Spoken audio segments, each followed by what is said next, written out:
I want to talk to you about sodium and potassium. So I ask for this information on your weekly check-in forms for a variety of different reasons. The more common ones are to help me kind of determine things like when people are making comments on their check-in forms about like muscle cramps, headaches, energy, um, maybe cramping, bloating, water retention, that kind of stuff. Okay, it often comes down to your electrolyte levels. So the two that we can track through MyFitnessPal, and this is why we use this first, is to make sure that we are getting a really clear picture of number one, calories, and then the breakdown of those calories to those macronutrients, and then what do those macronutrients stack up to for micronutrients, including those electrolytes. So of those electrolytes, we get information on potassium and sodium, which is good because those are two big key ones, okay? And I'm going to explain this a little bit more here. Now, there is information in the on-demand library about this. So if you go in the on-demand library to the resource center, there is a guide on, it's in the Foundations Hub, and it's on minerals or micronutrients, okay? Izzy, stop.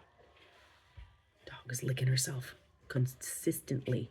Okay, so first and foremost, a lot of people think sodium is bad. It is not bad. The problem is that it's often left unchecked. Okay, and obviously, like we need a balance, like a moderate amount of it, not an excessive amount. Okay. Now, having the odd day here and there where it's maybe a little high or a little low is not going to maybe be a big deal for most people. Some people might feel that. Okay. And you'll get to know if you're that person if you start paying attention to these things. So, sodium is an essential nutrient. Your body needs it for all sorts of things like nerve signaling, muscle contraction, fluid balance. Um, okay. The problem, or where the problem starts to happen, is if it's left unchecked, and it needs its counterpart, potassium, to come into play. They balance each other out. Okay.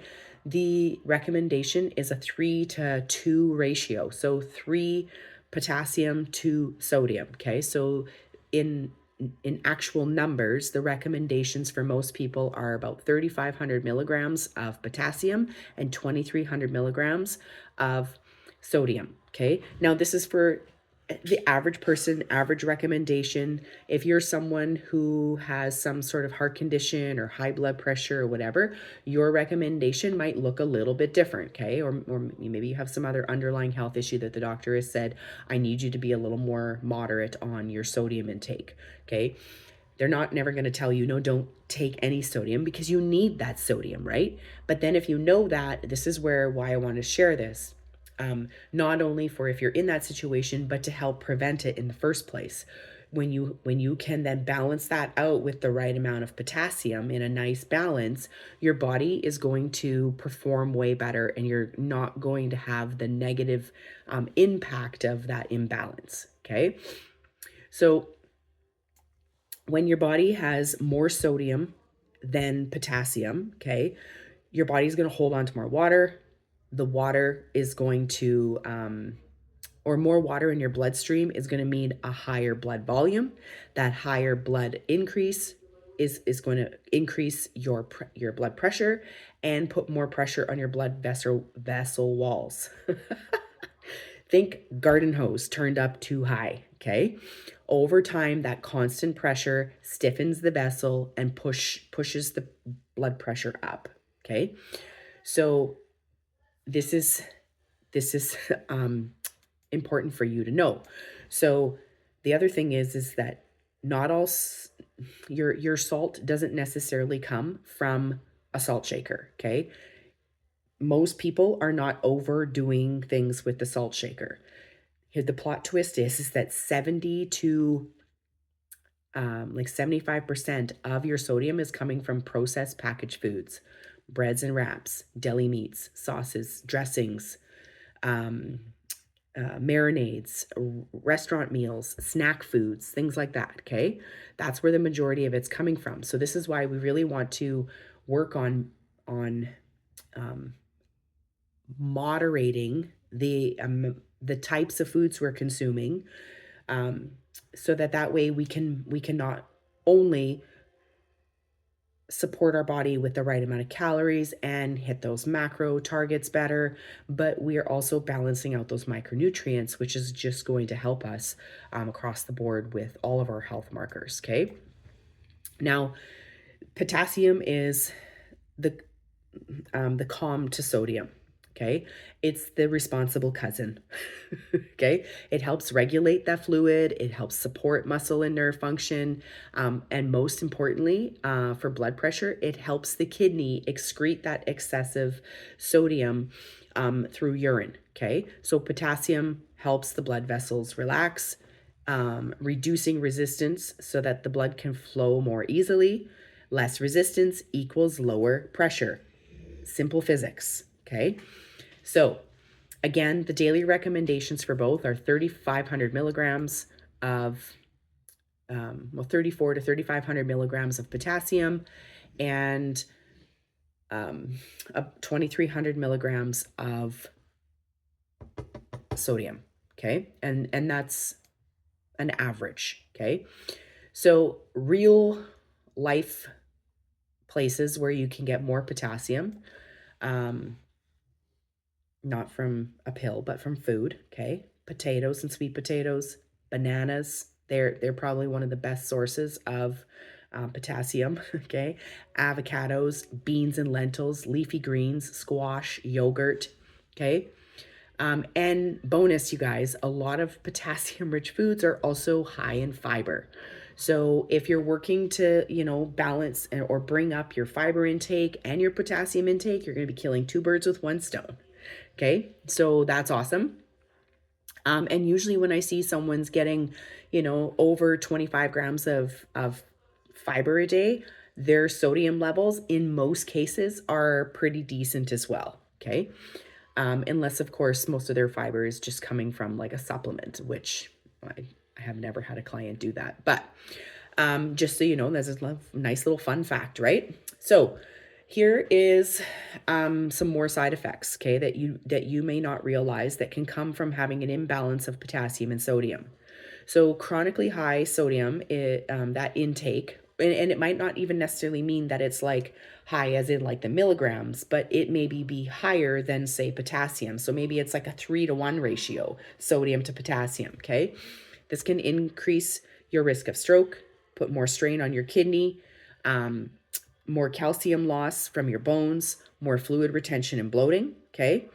Lower potassium can contribute to things like muscle cramping, fatigue, irregular heart rhythm, poor exercise tolerance, okay?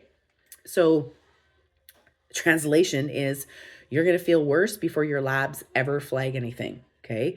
And then if that continues to keep going on for a long enough period of time, then the body is going to start showing other more serious signs. So we don't need to obsess over this, but this is another part of why we want to be more mindful of what we're putting in our body and how we're breaking that down, okay? And this is, again, another reason why I love this is because not only are we, working to find like the better amount of fuel for our body, right? Not too little, not too much, just right. Goldilocks and the Three Bears, okay? We also are breaking that fuel down into a more balanced diet. Again, we do not need perfection, but we need to make sure we're getting enough protein to support our body, enough healthy fats and enough carbs, right? And then when we do that, when the diet isn't just fat or just carbs and then like small amounts of the other macros, we're doing a better job of bringing in more of those micronutrients that we need more naturally, okay? So a lot of this stuff works itself out over time as we work to balance out the calories, balance out the macros and stuff, right? And then, of course, there are, in some situations, times where we need to, beef up certain things, right? Or maybe switch up a little bit of the vegetable intake to be able to bring in some more foods that have more potassium, that kind of thing, right? But this comes in time. This comes from awareness. This comes from showing up and continually being in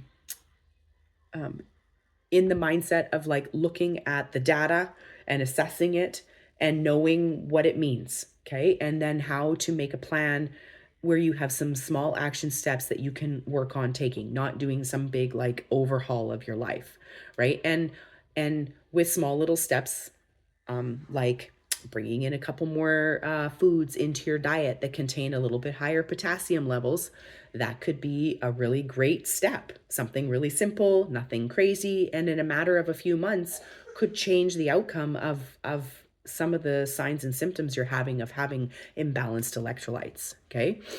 So like I said, again, this is not something to like freak out over or obsess over, but it's good to know and have the information that the things that you're working on here, specifically today, I'm talking about the nutrition, but other things influence this as well.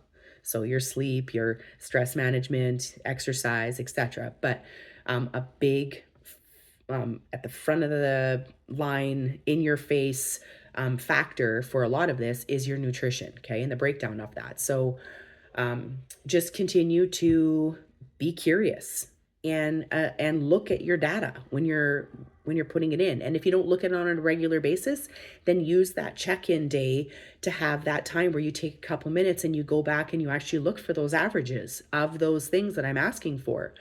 Because that's going to get you being very aware of where you're actually at. And again, you can go into that Foundations Hub in the resource guide there and go to that micronutrient guide. And I've listed off all of the recommendations, right? And again, please be mindful that those are general recommendations, okay? They're not like nothing is a one size fits all, but it is a starting point, okay? And then from there, you do the work to fine tune it for what's best for you, okay? And if you're taking any sort of medications and things like that, just be mindful that, maybe some of these things you may have to have a conversation with your pharmacist or your doctor about. There are some medications or some illnesses that higher numbers of potassium aren't necessarily the best, right? So that takes a little bit more tweaking. But you'll know, like if that's you, you'll know that that's your situation, and or if it's not you, but it comes at you later on down the road, you now have had the seed planted that, oh, maybe I need to look at my diet, okay, to help me fix this. So, that's where I'm going to leave that. If you have any questions to this, let me know. I hope this is helpful for you in giving you another reason why showing up and logging your food and being aware and doing your check-ins and making small little changes over time and working at balance, not perfection, are key. Okay. And anyway, if you have any more questions or anything you want to share about this, drop it in the comments. Thanks, guys.